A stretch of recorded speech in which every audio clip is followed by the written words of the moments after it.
Good morning, students. Welcome to your social studies class, student. In today's class, we are continuing our chapter number 3 from civics. The name of the chapter is government, सरकार. हमने last class में क्या पढ़ा था? इसके लिए government से related basically जो मेन इसके टाइप्स हैं, लेवल हैं एंड ऑर्गन्स हैं, वो हमने पढ़ लिए थे. Level of government, mainly 3 level of government in India and organs भी 3 थे, लेजिस्लेचर, एग्जीक्यूटिव एंड जुडिशरी. सबका अपना अपना वर्क है, ये भी पढ़ लिया था. तो बेसिकली आज हमें स्टार्ट करना है बेटा मेजर टाइप्स ऑफ गवर्नमेंट से. जो सरकारें हैं वो किस तरीके की, मेन कौन कौन सी टाइप्स हैं. वैसे बहुत सारी टाइप्स होती हैं गवर्नमेंट की, बट अभी हम मेनली 3 तरीके की गवर्नमेंट पढ़ेंगे, 3 टाइप्स की. Okay. So student, types of government का मतलब क्या है? सरकार के प्रकार. वैसे तो बेटा बहुत तरीके के, there are so many types of government system in this world, but mainly हम यहाँ पे 3 तरीके की है वही पढ़ेंगे. तो monarchy system first one, second democracy system and third is dictatorship system. ठीक है. मोनार्की सिस्टम क्या होता है, डेमोक्रेसी क्या होती है और डिक्टेटरशिप क्या होती है. ओके, इसके बारे में पढ़ेंगे हम. तो पहले स्टार्ट करते हैं मोनार्की सिस्टम से बेटा.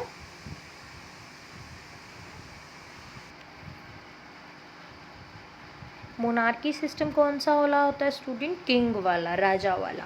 जहाँ पे राजा वाला रूल चलता है ना, कि देश के अंदर एक किंग होता है, कंट्री के अंदर उसी की गवर्नमेंट होती है, वही सारे काम करता है, मतलब रूल रेगुलेशन भी उसके होते हैं, तो उसको हम मोनार्की सिस्टम ऑफ गवर्नमेंट बोलते हैं. तो इसमें मतलब जो राजा है वही रूल रेगुलेशन सेट करता है, लोगों को वही फॉलो करने पड़ते हैं, और बेसिकली ये मोनार्की सिस्टम होता है. किंग या क्वीन कुछ भी हो सकती हैं.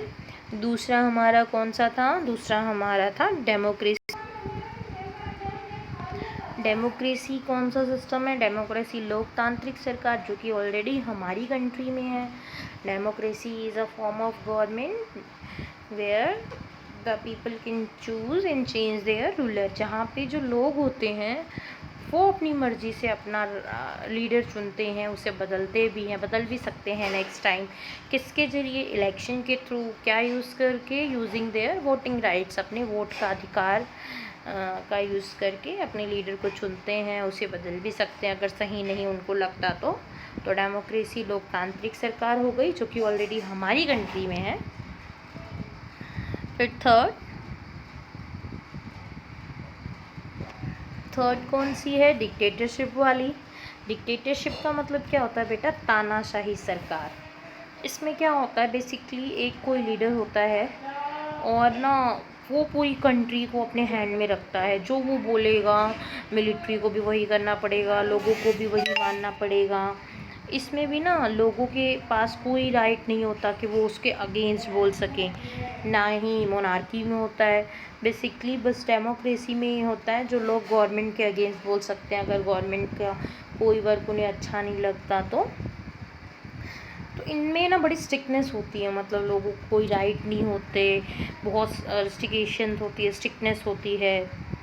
ठीक है. सो बेसिकली अभी हमने तीनों फॉर्म, मैंने आपको ऑलरेडी मतलब शॉर्टकट में बताया, बट अभी हम डिटेल में पढ़ेंगे. तो different forms of government such as monarchy, democracy and dictatorship.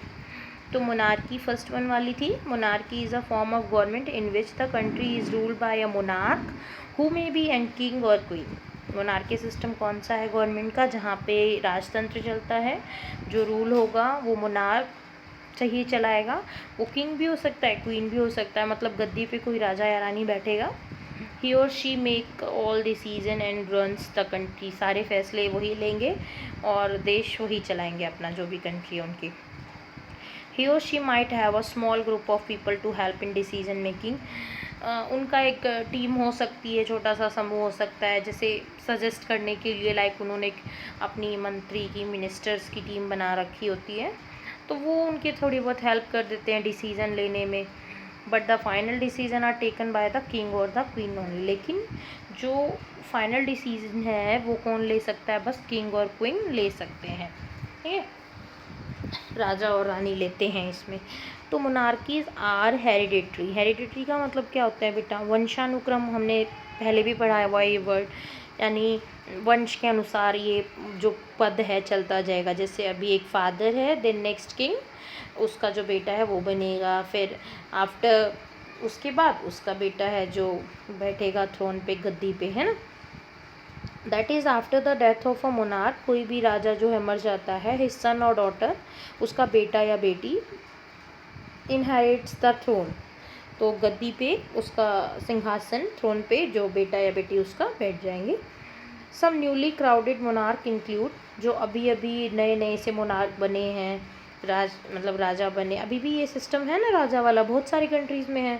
तो उनमें देखो एग्जांपल दिया है, किंग फिलिपी बेल्जियम में, टुक ओवर ऑन 21 जुलाई 2013, 21 जुलाई को गद्दी पे बैठे थे 2013 में। एंड किंग विलियम अलेक्जेंडर, ये कहाँ के हैं? नीदरलैंड के हैं। ये भी 1 मई 2013 पे गद्दी पे बैठे थे, राजा बने थे।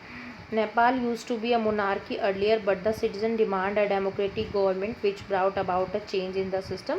It is now a federal parliamentary republic. पहले नेपाल में भी ऐसे मोनार्की वाला सिस्टम था, लेकिन वहाँ के लोगों ने फिर डेमोक्रेटिक गवर्नमेंट के लिए डिमांड की कि हमें ये वाला सिस्टम नहीं, लोकतांत्रिक सरकार चाहिए। तो फिर अब वहाँ पे सिस्टम चेंज हो गया है और पार्लियामेंट्री रिपब्लिक है।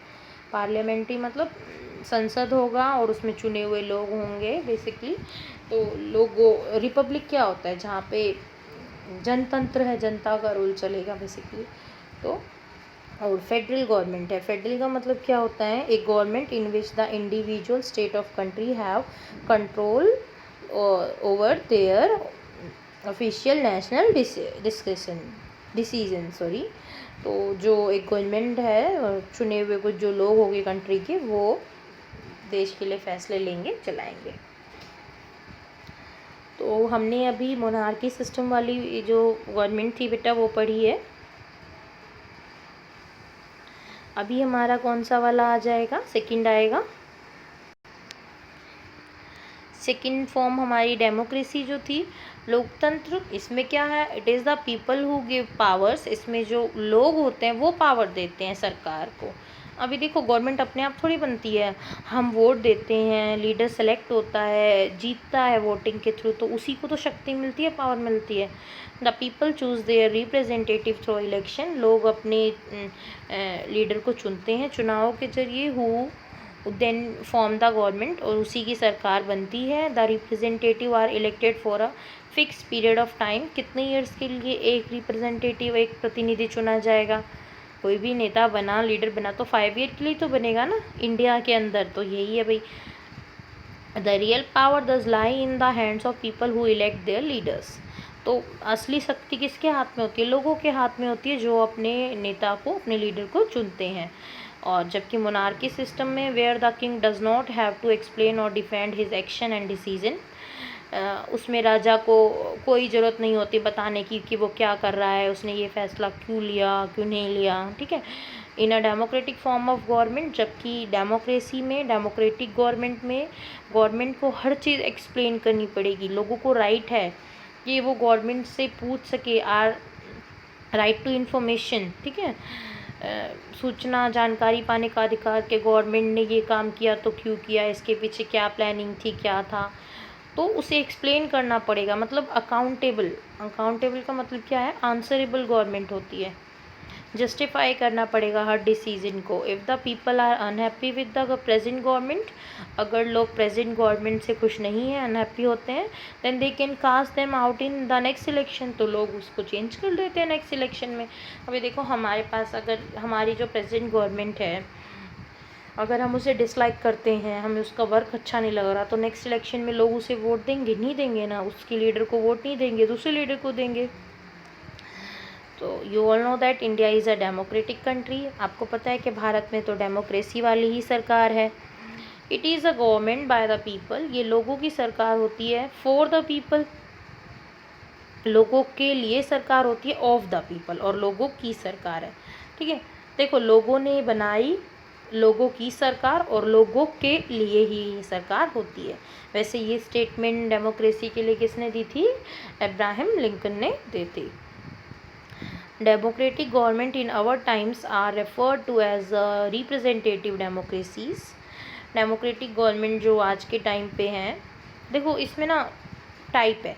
एक तो है रिप्रेजेंटेटिव डेमोक्रेसी। रिप्रेजेंटेटिव डेमोक्रेसी का मतलब है प्रतिनिधि वाला लोकतंत्र, जिसमें वोट के जरिए चुना जाएगा लीडर को और वो काम करता है। Most of the country are present follow this system. तो हमारे इंडिया में भी यही वाला है, हम लोगों को वोट देते हैं, लीडर्स बनते हैं और वो सारा सिस्टम चलाते हैं। तो ये वाला सिस्टम काफ़ी सारी कंट्रीज़ में फॉलो हो रहा है। रिप्रेजेंटेटिव वाला इलेक्शन के जरिए चुने जाते हैं। This representative then form the government, और जो रिप्रेजेंटेटिव होते हैं प्रतिनिधि, उनकी ही सरकार बनती है और वो लोगों के लिए डिसीजन लेते हैं। दस people do not participate directly in. अभी मतलब देखो इसमें लोगों ने डायरेक्टली भाग नहीं लिया, लोगों ने बस नेता को चुना है और वो जो नेता है फिर जिसकी सरकार बनेगी, नेता जो भी होंगे वो फैसले लेते हैं। तो मतलब डिसीजन में हम डायरेक्टली इन्वॉल्व है नहीं ना, we are involving in indirectly. So हम एक इनडायरेक्टली इन्वॉल्व है। और डायरेक्ट डेमोक्रेसी में क्या होता है, इसके अंदर जो लोग होते हैं ना, सिटीजन्स होते हैं, वो सारे डिसीजन में डायरेक्ट इन मतलब गवर्नमेंट जो है जो भी डिसीजन लेगी उसमें लोगों का ओपिनियन भी पूछा जाएगा। लेकिन देखो ये कहाँ पॉसिबल है बेटा, वहीं पॉसिबल होगा जहाँ कंट्री छोटी होगी, सिटीजन कम होंगे। अब इंडिया इतना बड़ा कंट्री है, इतने सारे लोग हैं, अगर गवर्नमेंट सभी लोगों के हर डिसीजन में राय सजेशन लेने लग जाएगी तो पता नहीं कितना टाइम लग जाएगा, है ना। तो ये डायरेक्ट डेमोक्रेसी मेनली वहीं पॉसिबल होती है, लोगों का ओपिनियन वहीं गवर्नमेंट ले सकती है। मतलब हर डिसीजन में उनका वो डिसीजन रिलेटिंग टू गवर्नमेंट वहीं हो सकता है पॉसिबल जहाँ कंट्री स्मॉल हो। तो अभी कहीं पर ऐसा डायरेक्ट डेमोक्रेसी वाला सिस्टम है, तो आंसर क्या हो सकता है? वैसे स्विट्ज़रलैंड में अभी भी ऐसा है, वहाँ पे डायरेक्ट डेमोक्रेसी है, हर डिसीजन में लोगों को इन्वॉल्व किया जाता है, गवर्नमेंट करती है।